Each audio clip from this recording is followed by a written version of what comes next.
السلام علیکم ورحمۃ اللہ وبرکاتہ۔ ہمارے گھر کا پرانا نوکر پچھلے 30 سالوں سے سرونٹ کوارٹر میں اکیلا رہتا تھا اور کبھی چھٹی نہیں لیتا تھا۔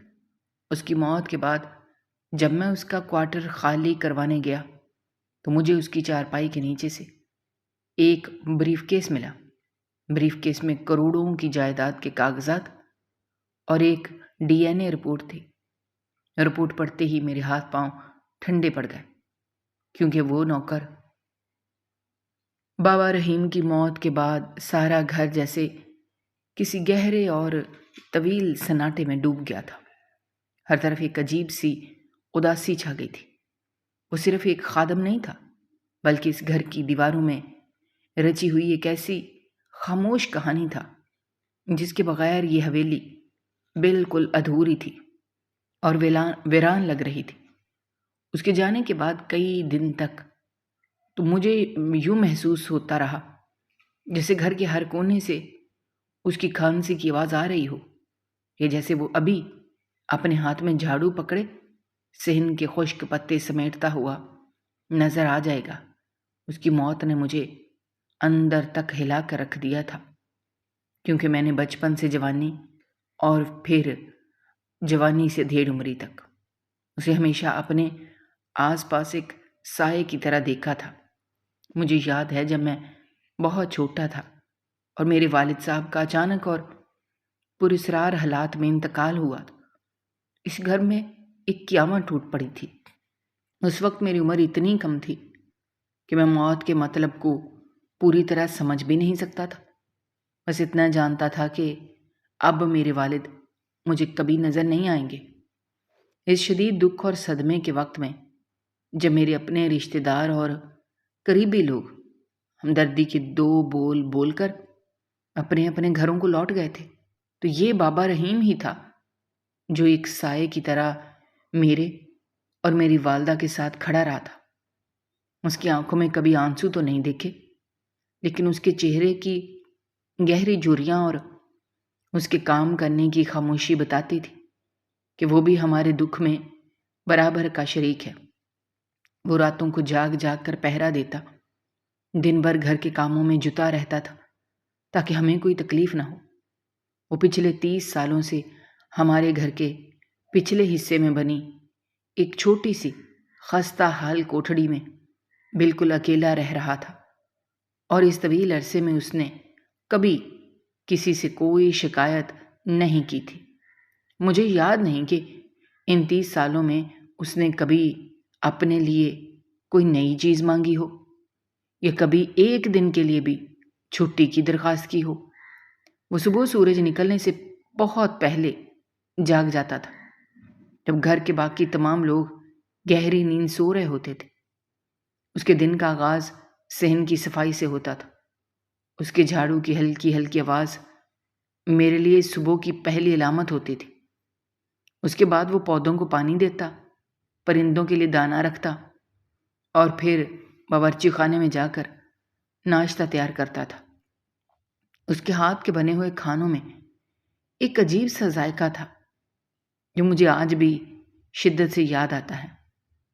اس کی زندگی بس اسی گھر اور اس کے مکینوں کی خدمت کے گرد گھومتی تھی، اور اس کا اپنا کوئی بھی ایسا رشتہ دار یا دوست نہیں تھا جو کبھی اسے ملنے اس حویلی میں آیا ہو۔ وہ اتنی خاموشی سے اپنے کام کرتا تھا کہ کسی کو اس کے ہونے یا نہ ہونے کا احساس تک نہیں ہوتا تھا۔ بس اس کے کیے ہوئے کام بولتے تھے کہ وہ یہاں موجود ہے۔ اس کی موت بھی اس کی زندگی کی طرح بالکل خاموش تھی۔ وہ رات کو اپنی اسی پرانی اور ٹوٹی ہوئی چارپائی پر سویا، اور پھر اگلی صبح اس کی آنکھ نہیں کھلی۔ جب سورج نکل آیا اور اس کے جھاڑو کی مانوس آواز نہیں آئی تو مجھے کچھ فکر ہوئی۔ میں نے جا کر اس کی کوٹھڑی کا دروازہ کھٹکھٹایا، لیکن اندر سے کوئی جواب نہیں آیا۔ میں نے دروازہ دھکیلا تو وہ کھلا ہوا تھا۔ اندر جا کر دیکھا تو وہ بالکل سیدھا لیٹا ہوا تھا۔ اس کا چہرہ بالکل پرسکون تھا، جیسے وہ ساری زندگی کی تھکان کے بعد اب کسی بہت گہری اور میٹھی نیند میں چلا گیا ہو۔ جب اس کا جنازہ اس حویلی سے اٹھا تو مجھے ایسا لگا جیسے میرے گھر کی بنیادوں سے کوئی بہت پرانی اور مضبوط اینٹ کھسک گئی ہو۔ اس دن آسمان پر گہرے بادل چھائے ہوئے تھے اور ہلکی ہلکی بارش ہو رہی تھی، جیسے قدرت بھی اس بے لوث انسان کے جانے پر آنسو بہا رہی ہو۔ کئی دن گزرنے کے بعد جب گھر کا ماحول قدرے پرسکون ہوا تو میں نے ایک دن بوجھل قدموں کے ساتھ اس کی کوٹھڑی کی طرف جانے کا فیصلہ کیا تاکہ اس کا سامان سمیٹ کر اس کمرے کو ہمیشہ کے لیے بند کر سکوں یا خالی کروا سکوں۔ یہ کوئی آسان فیصلہ نہیں تھا، کیونکہ اس کوٹھڑی کے ساتھ میری بچپن کی بے شمار یادیں وابستہ تھیں۔ بچپن میں جب مجھے والدہ سے ڈانٹ پڑتی تھی تو میں روتا ہوا اسی کوٹھڑی میں آ کر چھپ جایا کرتا تھا، اور بابا رحیم مجھے اپنے کھردرے ہاتھوں سے پیار کرتا اور مجھے کہانیاں سنا کر چپ کرواتا تھا۔ آج وہی کوٹھڑی مجھے کاٹنے کو دوڑ رہی تھی۔ حویلی کے پچھواڑے کی طرف جاتے ہوئے میرے قدم منوں بھاری ہو رہے تھے اور دل میں ایک عجیب سی گھبراہٹ اور دکھ کا احساس بیدار ہو رہا تھا۔ راستے میں وہ پرانا نیم کا درخت بھی آیا جس کے نیچے بیٹھ کر وہ اکثر گرمیوں کی دوپہر کے وقت سستا لیا کرتا تھا۔ اس درخت کو اس نے خود اپنے ہاتھوں سے لگایا تھا اور اسے اپنے بچوں کی طرح پالا تھا۔ آج وہ درخت بھی مجھے اپنے پرانے ساتھی کی جدائی میں اداس اور مرجھایا ہوا لگ رہا تھا۔ درخت کے سوکھے پتے زمین پر بکھرے ہوئے تھے، جیسے وہ بھی بابا رحیم کا سوگ منا رہے ہوں۔ میں نے ان پتوں پر قدم رکھا تو ان کے ٹوٹنے کی آواز خاموشی میں بہت بلند محسوس ہوئی۔ میں آہستہ آہستہ چلتا ہوا اس کوٹھڑی کے پرانے اور زنگ آلود دروازے تک پہنچا، جو ہمیشہ کی طرح آج بھی ادھ کھلا تھا۔ یہ دروازہ اس نے کبھی اندر سے بند نہیں کیا تھا، کیونکہ اسے کسی سے کوئی خوف یا خطرہ نہیں تھا۔ میں نے دروازے کو دھکا دیا تو ایک لمبی اور دردناک آواز کے ساتھ پیچھے ہٹا اور میں اندر داخل ہو گیا۔ کمرے کے اندر داخل ہوتے ہی ایک عجیب سی ویرانی اور بند کمرے کی مخصوص بو نے میرا استقبال کیا۔ یہ بو پرانے کپڑوں، مٹی اور اس کی سستی تمباکو کی تھی جو وہ رات کے پچھلے پہر پیا کرتا تھا۔ کمرے میں روشنی کا کوئی خاص انتظام نہیں تھا، بس ایک چھوٹی سی کھڑکی تھی جس کے ٹوٹے ہوئے شیشوں سے سورج کی مدھم روشنی اندر آ رہی تھی اور ہوا میں اڑتے ہوئے مٹی کے ذرات اس روشنی میں صاف دکھائی دے رہے تھے۔ اس چھوٹی سی کوٹھڑی میں سامان کے نام پر کچھ بھی نہیں تھا۔ دیواروں کا رنگ اڑ چکا تھا اور کئی جگہوں سے پلستر گرنے کی وجہ سے اینٹیں نظر آ رہی تھیں۔ ایک کونے میں مٹی کا ایک پرانا گھڑا رکھا ہوا تھا جس پر ایک ٹوٹا ہوا پیالہ اوندا پڑا تھا۔ وہ ہمیشہ اس گھڑے کا پانی پیتا تھا، کہتا تھا اس میں زمین کی خوشبو ہے۔ اس کے پاس ایک پرانی اور بوسیدہ جائے نماز بچھی ہوئی تھی جس پر بیٹھ کر وہ راتوں کو نہ جانے کس سے اور کیا کیا مناجات کیا کرتا تھا۔ میں نے اکثر رات گئے اس کے رونے اور سسکیاں لینے کی آوازیں سنی تھیں، لیکن جب بھی اس سے پوچھا تو وہ مسکرا کر بات ٹال دیتا تھا۔ کمرے کے بیچوں بیچ اس کی وہی پرانی ٹوٹی ہوئی چارپائی بچھی تھی جس کی ادھڑی ہوئی رسیوں پر ایک کھردرے کپڑے کی چادر اور ایک پرانا کمبل بے ترتیبی سے پڑا تھا۔ چارپائی کے سرانے ایک لکڑی کا چھوٹا سا ڈبہ تھا جس میں اس کے چند پرانے اور دھلے ہوئے کپڑے رکھے تھے۔ ان کپڑوں میں جگہ جگہ پیوند لگے ہوئے تھے، لیکن وہ ہمیشہ صاف ستھرے ہوتے تھے۔ اس کمرے کی حالت اور اس انسان کی سادگی کو دیکھ کر میری آنکھوں میں بے اختیار آنسو آ گئے۔ انسان کیسے اتنی سادگی اور اتنی کم چیزوں کے ساتھ زندگی پوری گزار سکتا ہے؟ اس نے ساری زندگی دوسروں کے لیے خون پسینہ ایک کیا، لیکن اپنے لیے کچھ جمع نہیں کیا۔ میں نے گہری سانس لی اور اپنے جذبات پر قابو پاتے ہوئے کمرے کی صفائی کا ارادہ کیا۔ میں نے دروازے کے پیچھے رکھا ہوا پرانا جھاڑو اٹھایا اور فرش پر جمی ہوئی مٹی اور جالوں کو صاف کرنا شروع کیا۔ جھاڑو دیتے ہوئے کمرے میں مٹی اڑنے لگی، جس سے مجھے کھانسی آنے لگی، لیکن میں نے اپنا کام نہیں روکا۔ میں چاہتا تھا کہ اس کمرے کو جلدی سے صاف کر کے یہاں سے چلا جاؤں، کیونکہ ہر چیز مجھے اس کی یاد دلا رہی تھی اور میرا دل بوجھل ہو رہا تھا۔ میں نے کونے میں رکھے ہوئے گڑے اور پیالے کو اٹھا کر احتیاط سے باہر رکھا، پھر اس کی جائے نماز کو طے کر کے لکڑی کے ڈبے پر رکھ دیا۔ اب مجھے چارپائی کے نیچے کی صفائی کرنی تھی، جہاں بہت زیادہ مٹی اور جالے جمع ہو چکے تھے۔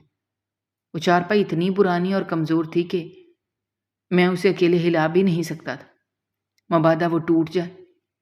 اس لیے میں گھٹنوں کے بل فرش پر جھکا اور چارپائی کے نیچے جھاڑو مارنے لگا۔ اندر بہت اندھیرا تھا اور کچھ صاف نظر نہیں آ رہا تھا۔ ابھی میں نے جھاڑو کو 2-3 بار ہی اندر کی طرف دھکیلا تھا کہ اچانک جھاڑو کسی بہت بھاری اور ٹھوس چیز سے ٹکرایا اور ایک عجیب سی دھب کی آواز آئی۔ یہ آواز کسی لکڑی یا پتھر کی نہیں تھی، بلکہ کسی چمڑے یا دھات کے چیز سے ٹکرانے کی آواز تھی۔ میں نے جھاڑو کو باہر نکالا، چارپائی کے نیچے جھک کر دیکھنے کی کوشش کی، لیکن اندھیرے کی وجہ سے کچھ صاف نظر نہیں آ رہا تھا۔ میں نے ہاتھ بڑھا کر اس چیز کو ٹٹولنے کی کوشش کی تو میرے ہاتھ کوئی چمڑے کی چیز آئی، جس پر بہت زیادہ مٹی اور جالے جمے ہوئے تھے۔ میں نے اسے اپنی طرف کھینچنے کی کوشش کی، لیکن وہ چیز کافی بھاری تھی اور فرش سے رگڑ کھاتے ہوئے بڑی مشکل سے باہر آ رہی تھی۔ ایسا لگ رہا تھا جیسے وہ برسوں سے وہیں پڑی ہو اور زمین کے ساتھ چپک گئی ہو۔ میں نے اپنا پورا زور لگایا اور بالآخر اسے چارپائی کے نیچے سے باہر نکالنے میں کامیاب ہو گیا۔ وہ چیز باہر آئی تو روشنی میں اسے دیکھ کر میری حیرت کی انتہا نہ رہی۔ میری آنکھیں پھٹی کی پھٹی رہ گئیں اور میں چند لمحوں کے لیے سانس لینا بھول گیا۔ وہ ایک پرانا اور انتہائی قیمتی چمڑے کا بریف کیس تھا، جس پر وقت اور مٹی نے اپنی تہیں جما رکھی تھیں۔ میں نے جلدی سے اپنے کپڑے سے اس بریف کیس کے اوپر جمی ہوئی مٹی اور جالوں کو صاف کیا تو اس کا اصل رنگ اور چمک تھوڑی تھوڑی ظاہر ہونے لگی۔ یہ کوئی عام بریف کیس نہیں تھا، بلکہ بہت اعلیٰ معیار کے چمڑے سے بنا ہوا تھا۔ اس کے کونوں پر پیتل کا کام کیا گیا تھا، جو زنگ لگنے کے باوجود اپنی پرانی شان و شوکت کی گواہی دے رہا تھا۔ اس بریف کیس کے دونوں طرف 2 چھوٹے اور مضبوط تالے لگے ہوئے تھے، جو بند تھے۔ میں وہیں فرش پر بیٹھا اس بریف کیس کو دیکھتا رہا اور میرا دماغ تیزی سے کام کرنے لگا۔ میری سمجھ میں نہیں آ رہا تھا کہ یہ بریف کیس یہاں کیسے آیا۔ میں نے بچپن سے لے کر آج تک بابا رحیم کو ہمیشہ ایک ہی جیسے سادے اور کھردرے کپڑوں میں دیکھا تھا۔ اس کے پاس کبھی اتنے پیسے نہیں ہوئے کہ وہ کوئی معمولی سا نیا صندوق خرید سکے، تو پھر اتنا مہنگا اور قیمتی چمڑے کا بریف کیس اس کے پاس کہاں سے آیا؟ وہ تو اپنی ساری تنخواہ بھی نہیں لیتا تھا، اور جتنی لیتا تھا وہ بھی اس کی بنیادی ضروریات کے لیے مشکل سے کافی ہوتی تھی۔ اس کے پاس کوئی چیز یا کوئی ایسی ملکیت نہیں تھی جسے چھپانے کے لیے اسے اتنے مضبوط اور محفوظ بریف کیس کی ضرورت پڑے۔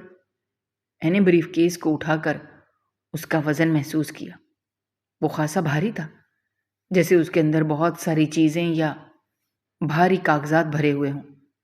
میرے ذہن میں ہزاروں سوالات گردش کرنے لگے کہ کیا یہ بابا رحیم کا اپنا بریف کیس ہے یا کسی اور نے اسے یہاں چھپایا ہے؟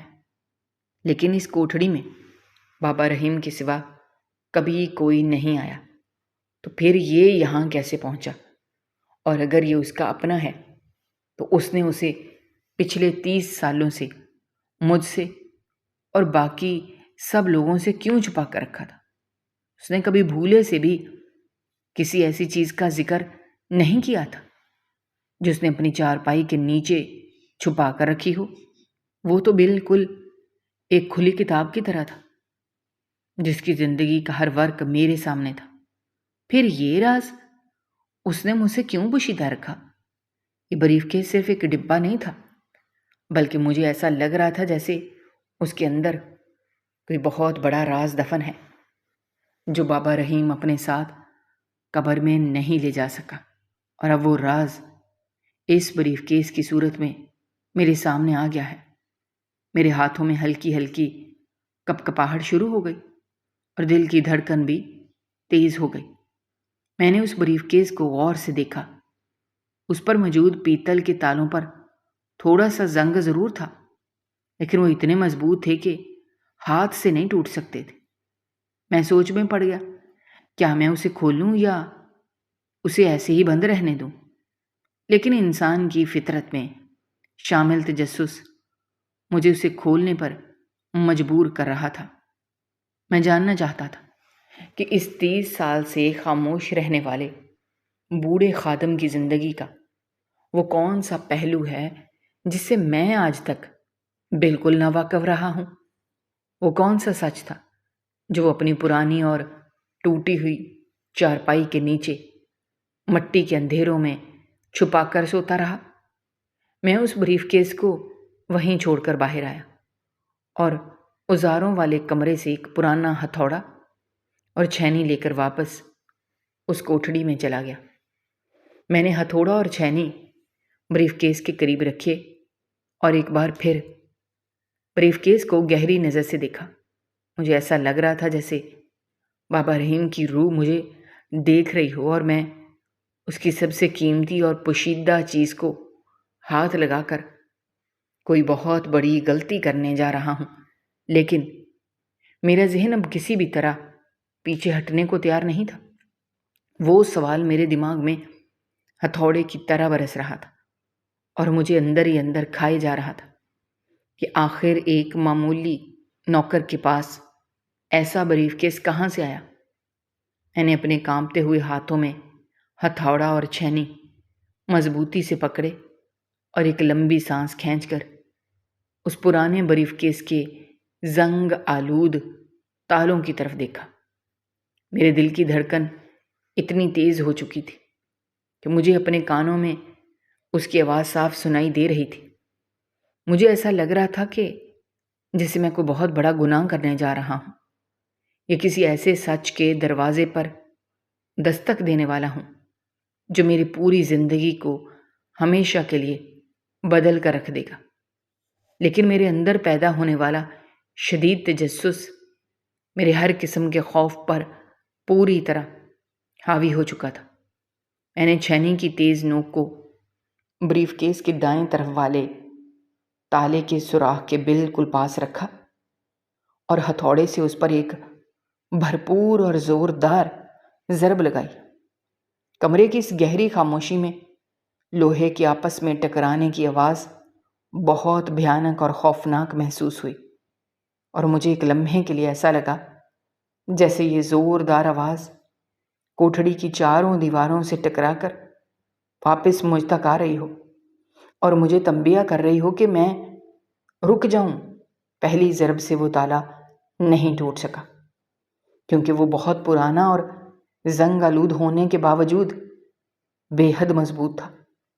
میں نے اپنا پورا زور لگا کر یکے بعد دیگرے کئی تیز ضربیں اس تالے پر لگائیں، یہاں تک کہ تالے کا پرانا قبضہ اپنی جگہ سے ہل گیا، اور پھر ایک زوردار کڑاکے کی آواز کے ساتھ وہ بلاخر ٹوٹ کر نیچے کچے فرش پر گر پڑا۔ بالکل اسی طرح محنت کر کے میں نے بریف کیس کے بائیں طرف والے دوسرے تالے کو بھی توڑ دیا۔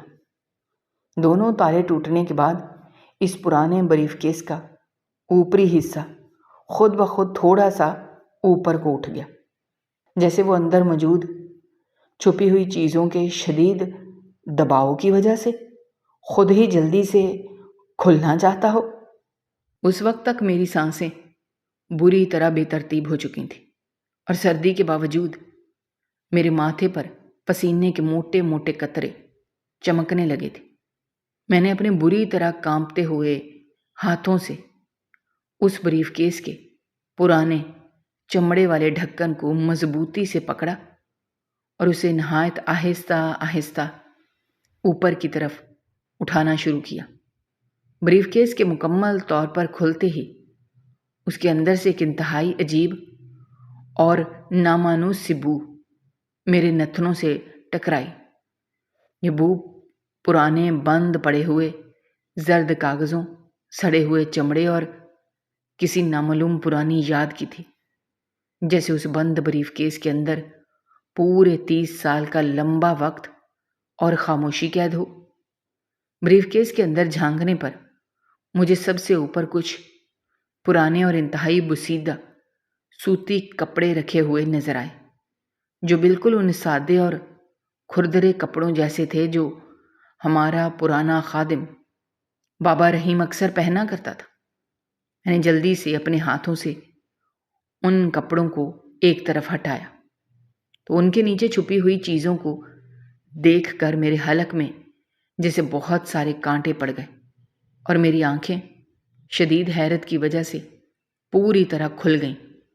وہاں ان بسیدہ کپڑوں کے بالکل نیچے بہت سارے پرانے کاغذات کے موٹے موٹے پلندے رکھے ہوئے تھے، جو کسی پرانے اور موٹے سوتی دھاگے سے بہت احتیاط کے ساتھ باندھے گئے تھے۔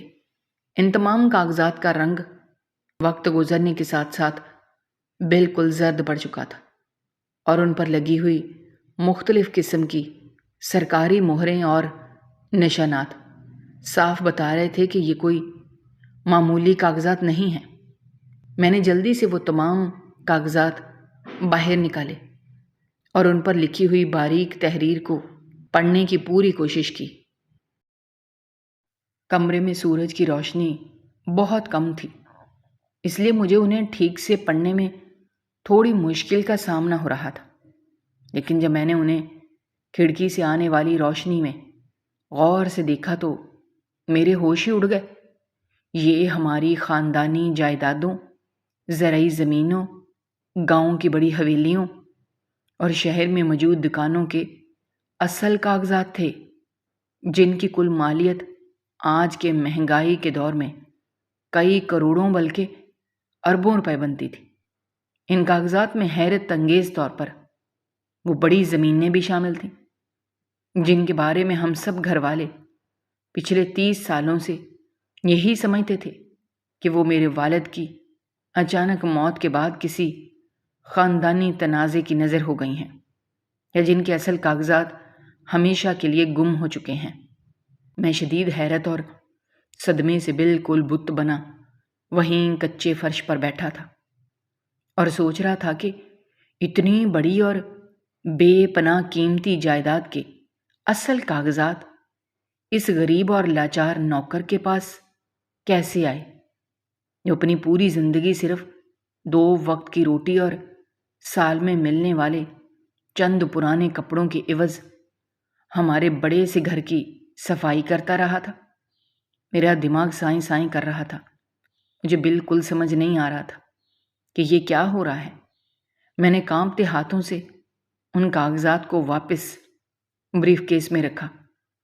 اچانک میری نظر بریف کیس کے ایک اندھیرے کونے میں رکھی ہوئی چھوٹی سی مخملی ڈبیا پر پڑی۔ اس چھوٹی سی ڈبیا کا رنگ اصل میں گہرا سرخ تھا، لیکن وقت کی دھول اور پرانے پن نے اسے قدرے سیاہ کر دیا تھا۔ میں نے اپنے زور سے دھڑکتے ہوئے دل کے ساتھ اس مخملی ڈبیا کو اٹھایا، اس کا چھوٹا سا زنگ آلود بٹن دبا کر اسے کھولا۔ ڈبیا کھلتے ہی اس کے اندر موجود چیزوں نے میرے دماغ پر کسی خوفناک بم کی طرح دھماکہ کیا۔ اس چھوٹی سی ڈبیا کے اندر ایک انتہائی چمکدار چاندی کی انگوٹھی اور ایک پرانی لیکن خوبصورت جیبی گھڑی رکھی تھی۔ یہ دونوں چیزیں قطعی طور پر کوئی عام چیزیں نہیں تھیں، بلکہ وہ خاص نشانیاں تھیں جنہیں اس حالت میں دیکھ کر میرے دل پر کسی نے ایک تیز دھار خنجر سا چلا دیا ہو۔ چاندی کی اس خاص انگوٹھی میں ایک نہایت قیمتی قسم کا